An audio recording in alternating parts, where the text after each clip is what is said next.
Hola, hola, ¿qué tal a todas y a todos? El día de hoy vamos a abordar un tema súper importante y bueno, del cual veníamos conversando, que íbamos a hacer una clase totalmente gratuita y es acerca del conflicto y de todo lo que lo abarca. Fíjense, para comenzar esta clase, vamos a comenzarla con un dato bien curioso. ¿Saben ustedes cómo define el diccionario de la Real Academia Española el conflicto? Pues bueno, aquí vamos a ver un pequeño capture acerca de las definiciones que le da. La verdad se ve bastante pequeño, así que en caso de que no puedan leerlo, yo igual les voy a hacer un pequeño resumen. Y es que fíjense, el diccionario de la Real Academia Española, un texto tan importante como este, define el conflicto en un primer punto como un combate, una lucha o una pelea. En un segundo punto como un enfrentamiento armado. Luego en un tercer punto habla de que es un apuro, una situación en desgracia y de difícil salida.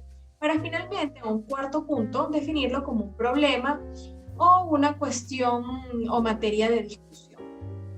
Entonces, fíjense, si nos ponemos a analizar un poco, durante toda nuestra vida se nos ha mostrado al conflicto con una connotación terriblemente negativa, como algo de lo que debemos huir, que tenemos que evadir. Cuando les digo algo, les digo una verdad absoluta. Los conflictos en esta vida son inevitables. Pasamos por situaciones conflictivas a lo largo de toda nuestra vida. Es más, algunos de nosotros, en mi caso que soy abogado, trabajamos con situaciones conflictivas.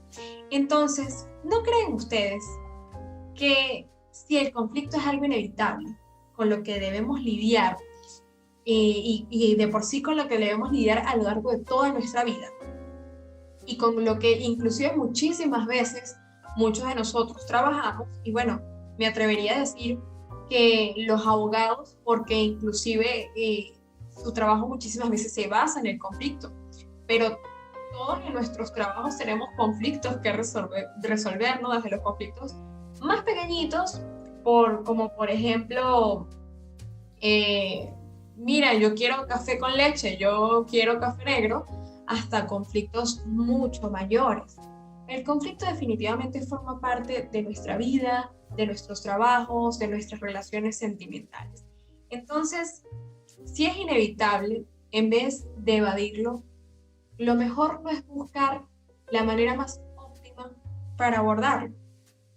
Pues bueno, fíjense, la mejor manera para lograr un conflicto, en primer lugar, se logra a través del análisis óptimo y eficaz que nosotros le demos a ese conflicto.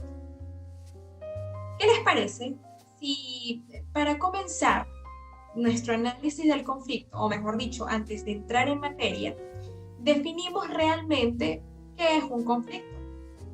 Pues fíjense, ¿qué es el conflicto? Ahora sí, la definición verdadera. El conflicto es aquella situación en la cual las partes perciben tener objetivos incompatibles o así lo expresa. Cuando hablamos de las partes, y ya lo vamos a ver un poquito más adelante, podemos estar hablando de dos o más partes en el conflicto. Bien, pero ahora sí vamos a comenzar con el análisis del conflicto. Y para comenzar nuestro análisis del conflicto, tenemos que tener en cuenta su estructura. La estructura del conflicto es la siguiente. Están las partes, está el estado del conflicto, está su nivel, está su fuente, están los comportamientos conflictivos y están las actitudes conflictivas. Todos estos 6 aspectos tenemos que tomarlos en cuenta si queremos realmente analizar de manera adecuada un conflicto. Vamos a empezar por las partes del conflicto, ¿ok? En cuanto a las partes del conflicto, vamos a ver que existen dos. En primer lugar, las partes primarias, que las partes primarias son las partes directamente involucradas en el conflicto, que manifiestan ellas sus objetivos contrapuestos y que llevan a cabo acciones con el fin de lograr lo que desean. Las partes que están en el meollo del asunto. Pero ahora bien, también pueden existir las partes secundarias. ¿Y quiénes vienen siendo las partes secundarias? Pues las partes secundarias son los amigos, los familiares de estas partes que están en conflicto, las partes primarias. Son aquellos que los apoyan directamente, ya sea de forma económica o de forma emocional, ¿ok? A lo mejor ese amigo que te dice, toma, yo te doy para que resuelvas este conflicto, o ese familiar que te sube la espalda y te dice, todo va a estar bien, o a lo mejor que actúa de una manera un poco más agresiva y te dice, no, mira, tienes que ir y tienes que vengarte. Esas partes pueden ayudar o pueden empeorar el problema. Y es por eso que debemos tenerlas en cuenta cuando vamos a analizar un conflicto, porque tenemos que tenerlas en cuenta para saber la manera correcta de abordar ese conflicto. ¿Ok? Siguiendo con el análisis del conflicto, vamos a ver el estado del conflicto. ¿Ok?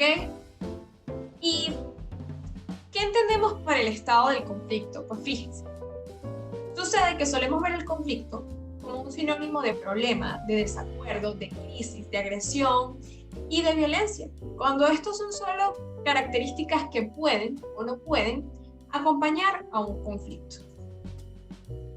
Y en este caso, tenemos a Pablo. Pablo nos va a ofrecer un ejemplo práctico de cómo son o cómo podemos ir viendo cómo escalan los estados en un conflicto. Sube el telón y aparece Pablo. Pablo no tiene dinero para pagar el colegio de su hija porque se ha quedado sin trabajo durante la cuarentena. Esto es un problema para Pablo, pero no tiene que ser necesariamente un conflicto para él. Aquí estamos cuando el conflicto aún no ha nacido. El conflicto está en gestación, pero él aún no ha tenido su nacimiento, ¿no? ¿Y qué es la fase o el estado del problema en el conflicto? ¿Ok? Baja el telón, sube el telón y aparece que Pablo ha discutido con su esposa porque él piensa que deben esperar para pagar, pero ella está molesta porque quiere que él pague ya, para que no le hagan burlas a la niña de ambos. Entonces, el problema de Pablo se ha convertido ahora en un conflicto, porque tanto su esposa como él están manifestando sus intereses contrapuestos.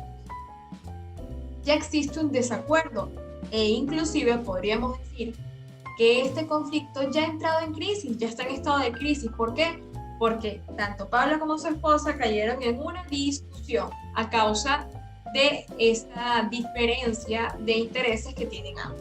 Pero puede seguir escalando el problema de Pablo, que ahora se ha convertido en conflicto y que ahora está en crisis. Vamos a ver. Baja el telón, sube el telón y aparece que Pablo se encontró con el director de la escuela de su hija. Y tuvieron un altercado de palabras donde Pablo, movido por su frustración, le dijo al director, ¿sabes qué? Eres un idiota. El conflicto de Pablo ahora se ha tornado un conflicto agresivo. Puede seguir escalando, puede haber un estado más allá de este en el conflicto de Pablo. Vamos a ver. Baja el telón, sube el telón y aparece que en su frustración Pablo decidió cobrar venganza de aquella disputa con el director y destruir los neumáticos de su carro. El conflicto de Pablo ahora se ha tornado en un conflicto violento. Fíjense, tomando en cuenta un poquito lo que acabamos de conversar de Pablo y de todo lo que le ha sucedido. No sé si notaron que hay un conflicto en estado agresivo y que luego ese conflicto puede o no puede tornarse en un conflicto violento. Pero si estas palabras son casi sinónimas, ¿cómo me vas a decir que hay uno agresivo y uno violento? ¿Qué me quieres decir aquí? Pues fíjense, lo que les quiero decir aquí es que los conflictos agresivos y los conflictos violentos definitivamente se diferencian en que en el conflicto agresivo sí pueden haber actitudes agresivas, valga la redundancia, pero estas no son premeditadas. Estas más bien son causadas a causa después de las emociones que pueden estar moviendo a las partes en ese momento, como por ejemplo la rabia o la frustración que puede tener Pablo. Pero el conflicto violento ya sí es movido por una premeditación, por ejemplo. Quizás para que Pablo fuera a desinflar los neumáticos del carro del director, no solo fue hasta su casa, sino que a lo mejor él vio que el director subió, él sabía que de 8 a 9 el director almorzaba con su esposa y luego veía en la televisión hasta las 10 de la noche y a las 10 de la noche ellos se acostaban a dormir y en ese momento él esperaba media hora para que ellos cayeran en un sueño profundo y ahí entonces era que él desinflaba los neumáticos del carro. Hay un cálculo, hay una premeditación y eso es lo que hace un conflicto violento. Bien, pero bueno, ahora tenemos a los niveles del conflicto. Fíjense, en cuanto a los niveles del conflicto nos vamos a dar cuenta de que ellos no necesariamente van a analizar el problema, aunque su nombre nos haga pensar eso, sino que los niveles del conflicto van más bien a analizar a las partes que conforman ese conflicto. Entonces, ahora sí voy a la lámina que seguía. En primer lugar, tenemos a los conflictos intrapersonales. Los conflictos intrapersonales, en realidad, bueno, si no somos psicólogos, no es un tema que nos competa precisamente, porque son conflictos internos de las personas, ¿ok? Por lo general, cuando nosotros vamos a trabajar un conflicto, van a ser los conflictos de los intrapersonales en adelante, que ya los vamos a ver.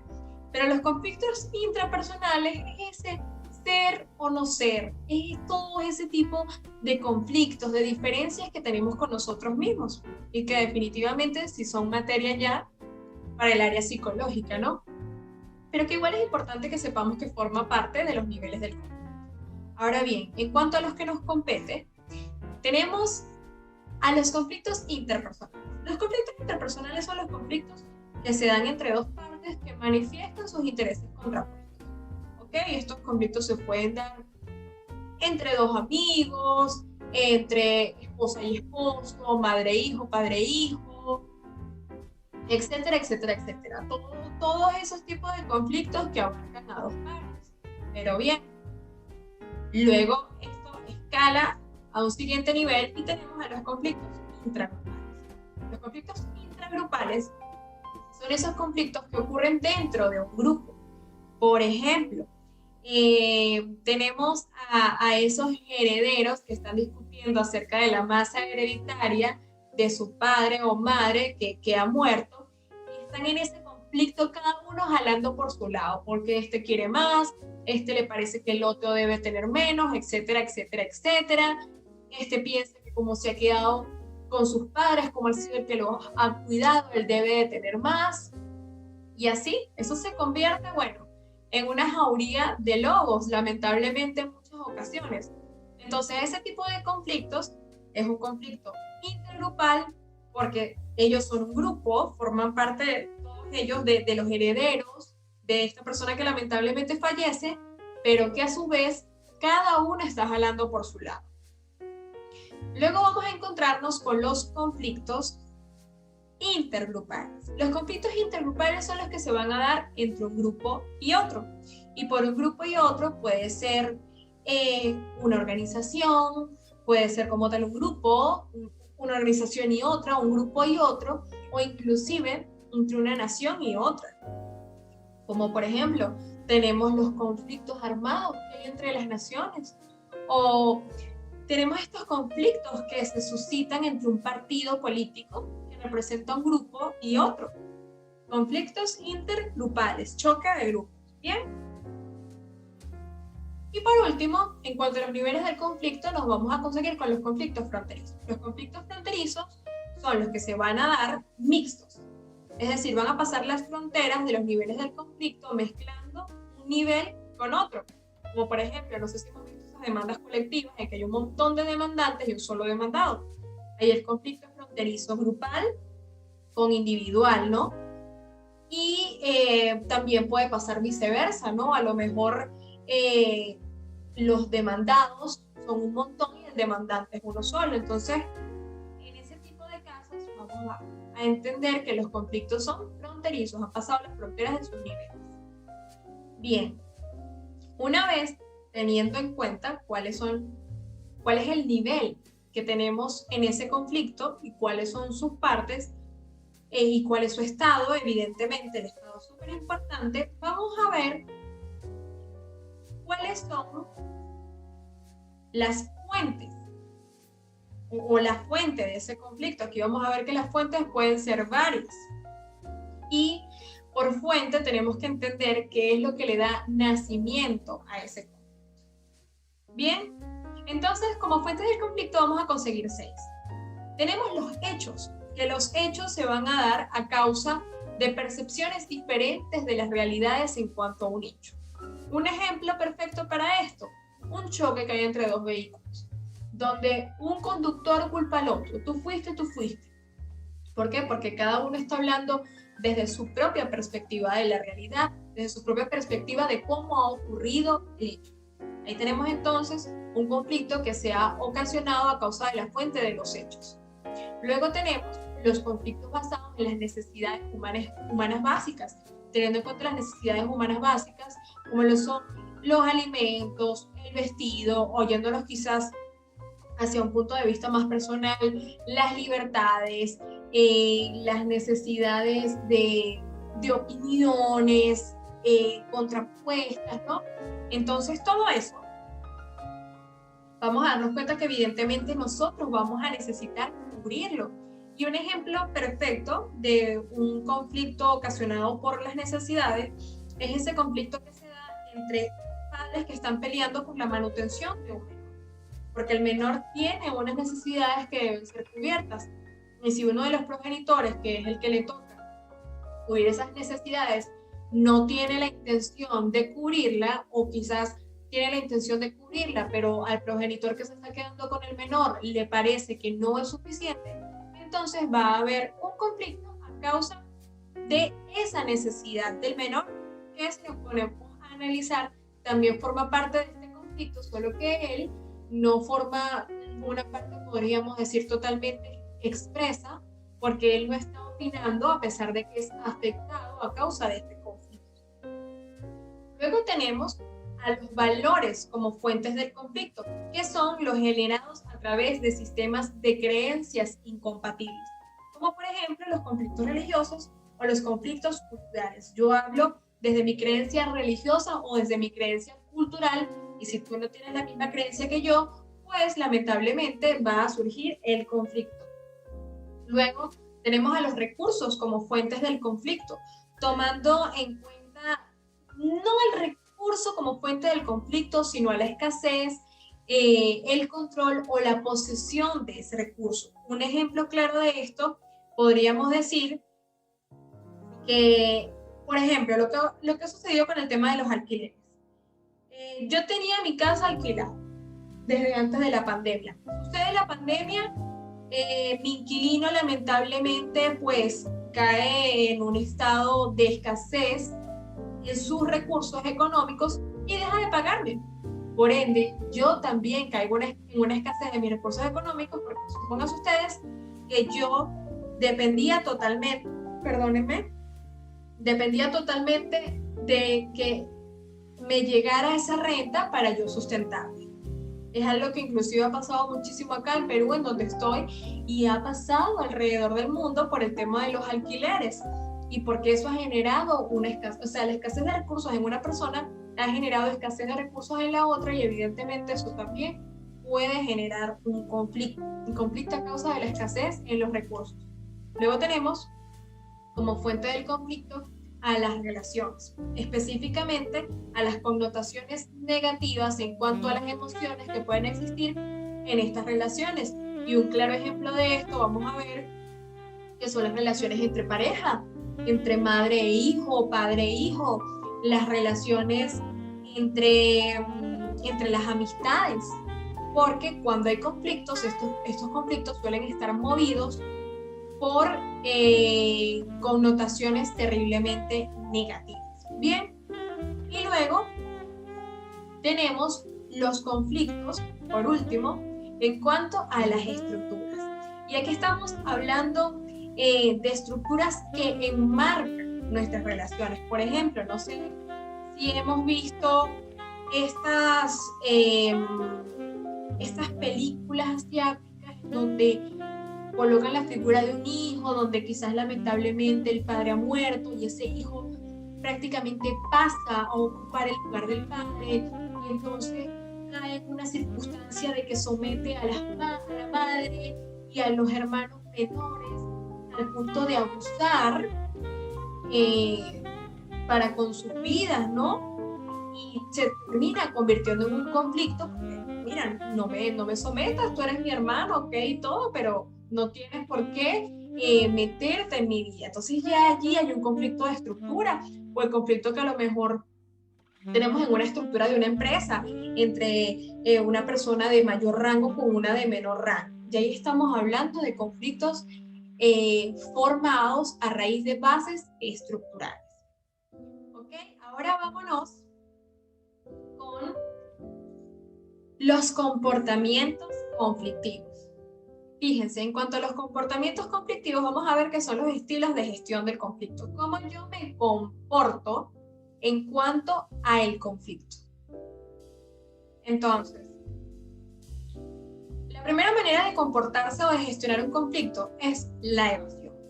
La evasión es perder, perder. ¿Por qué? Porque al uno de las partes de este conflicto tomar una actuación de inactividad o una actuación inclusive de huir de ese conflicto, no se termina resolviendo nada. Es un perder, perder. Luego tenemos el estilo de la cesión. Es un perder-ganar. ¿Por qué? Es este tipo de gestión de conflicto en el cual yo cedo todo para que ese conflicto termine. Yo lo doy todo. Ya, sí, toma todo lo que quieras. Cosa que es totalmente negativa, porque el hecho de que yo piense que para que el otro gane, yo tengo que perder, hace que definitivamente yo le haga un terrible daño a mi persona, porque termino yo perdiendo todo, cediéndolo todo, y esa no es la idea de la solución de un conflicto, ¿ok? Luego tenemos la competencia, la gestión de la competencia, el ganar, perder. ¿Sabes qué? Yo no me voy de aquí hasta que yo gane, hasta que yo me lleve todo. Esa es una conducta definitivamente insana y que no queremos, porque es un ganar porque yo gano y aquel tiene que perder todo. Es un ensañamiento que termina haciendo el conflicto totalmente negativo. Luego vamos a ver a la transacción como gestión del conflicto. Y en cuanto a transacción, ya que vamos a ver que sí es un estilo de gestión de conflicto con el cual vamos a poder trabajar, porque hay una disposición. Mira, bueno, yo voy a ganar poco, pero tú también como que vas a perder un poco. Hay un ganar poco y perder poco. Hay un ceder, ceder. Buscando que el conflicto termine. Mira, ¿sabes qué? Vamos a arreglar esto de la mejor manera, ¿no? Puede trabajarse, pero no es la forma más óptima, porque la forma más óptima para abordar un conflicto y el estilo de gestión que puede funcionarnos de mejor manera es la colaboración, el ganar, ganar, el mira, vamos a sentarnos, vamos a conversar y vamos a buscar la manera de que todas las partes de este conflicto puedan terminar saliendo satisfechas, en donde todos ganemos. Y ese es el estilo de gestión que se maneja en la conciliación extrajudicial. Pero bueno, antes de entrar en ese tema, es muy importante que veamos las actitudes conflictivas como último punto de nuestro análisis del conflicto. Fíjense, las actitudes conflictivas, más allá de la connotación psicológica que le podamos dar, definitivamente es el tener en cuenta cómo ve el conflicto o cómo se sienten las partes referentes al conflicto. Y en cuanto a tener todo este tipo de circunstancias en cuenta, tenemos que tomar en consideración dos puntos importantes. El primer punto son las percepciones. ¿Cómo esa persona percibe el conflicto? ¿Cómo lo ve? ¿Cómo ve la realidad del conflicto él o ella? ¿Ok? Eso es en cuanto a las percepciones, pero también vamos a ver algo muy importante y que tenemos que tener en cuenta: las emociones. ¿Cómo se siente él o ella con con este conflicto? ¿Qué lo hace sentir? ¿Lo hace sentir triste? ¿Lo hace sentir lleno de ira? ¿Ok? ¿De qué manera él aflora sus sentimientos con respecto a este conflicto? Es algo que evidentemente tenemos que tener en cuenta porque en base a las emociones también podemos abordar, mira, este conflicto le entristece o este conflicto lo pone agresivo, y ahí vamos a ver cómo vamos a abordar de manera adecuada este conflicto. Entonces, vamos a repasar nuestro análisis del conflicto.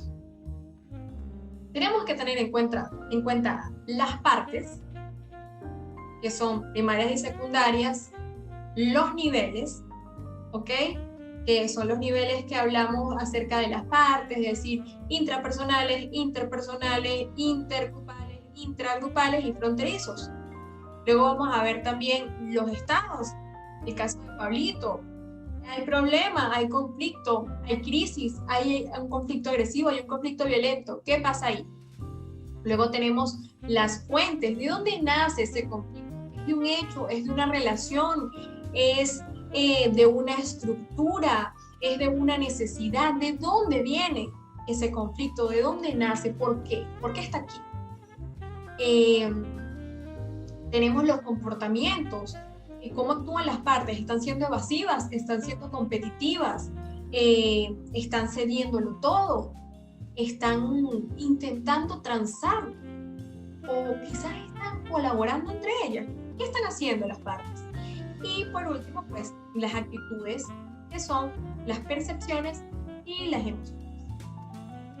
Y ahora ustedes me preguntarán, bueno, y una vez analizado el conflicto, ¿qué hacemos con toda esta información que tenemos? ¿Cómo nos sirve para solucionar nuestro conflicto? Pues yo quiero decirles algo. La solución es conciliar, señores, conciliar. La conciliación extrajudicial es súper importante, porque en un mundo donde los sistemas judiciales están con tanta sobrecarga procesal, la pandemia ha retrasado los procesos, pues sabemos que el conflicto es inevitable. La solución es apoyarnos en un mecanismo alternativo a la resolución de los conflictos, como la conciliación extrajudicial, para poder resolver este conflicto de una manera óptima, eficaz, eficiente, económica, y que aparte puede inclusive preservar nuestras relaciones interpersonales.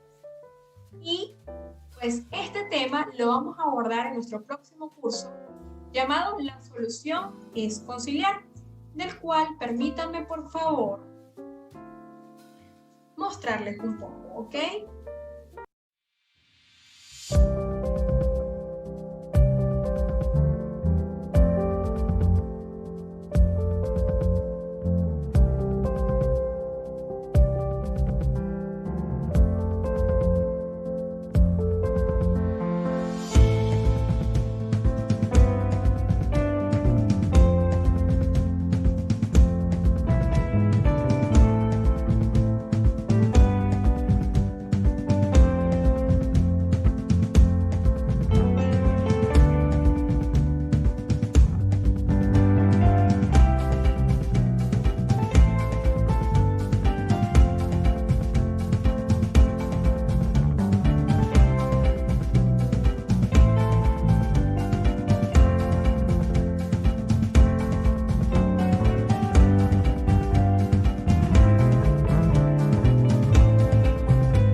Ahora fíjense, ¿y cómo ¿Cómo dejo que Santa no me tome desapercibido? Pues bueno, por la módica suma de 15 soles, señores. Esto es un regalo de Navidad que pues está auspiciando la facultad, el grupo de estudio de la facultad y mi persona para que puedan estar preparados ante cualquier situación conflictiva, para que puedan tener todas las herramientas para resolverlo, porque es Navidad y porque queremos que el conflicto en Navidad no los fastidie, no los agobie, no dañe sus relaciones interpersonales.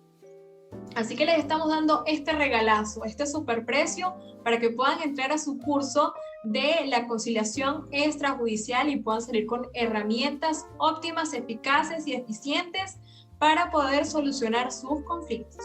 Muy bien, así que por allá los espero, la vamos a pasar increíble. Por mi parte yo me despido, le doy gracias por su atención y por haberme acompañado en este momento.